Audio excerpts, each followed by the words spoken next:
வணக்கம் எல்லோருக்கும். இன்னைக்கு நாம் தர்மபுரி கிராமங்களுக்குள்ள போய் தலைமுறைகளா கொண்டாடப்படும் விளையாட்டுகளை பத்தி பார்க்க போறோம்.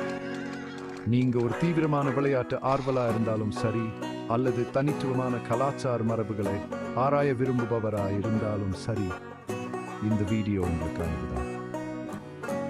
முதல்ல பல்லாங்குழி பத்தி பேசுவோம். இது சும்மா விளையாட்டு மட்டும் இல்ல, மூளைக்கு வேலை கொடுக்கிற ஒரு பாரம்பரிய விளையாட்டு. சின்ன சில்லுகள் அல்லது புளியங்கைகளை வச்சு விளையாடுற இந்த விளையாட்டுல யோசிச்சு முடிவெடுக்கிற திறமைதான் முக்கியம். ஒரு பெரிய ஆலமரத்தோட நிழலில் உட்கார்ந்து உங்க எதிரியை மனப்போராட்டத்துல சவால் பண்ணுங்க. கற்பனை பண்ணி பாருங்க. அடுத்து கபடி போகும்.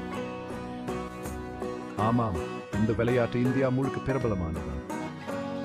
ஆனா தர்மபுரியில இது வெறும் விளையாட்டு மட்டும் இல்லை, ஒரு திருவிழா மாதிரி தான். கிராமத்து மண்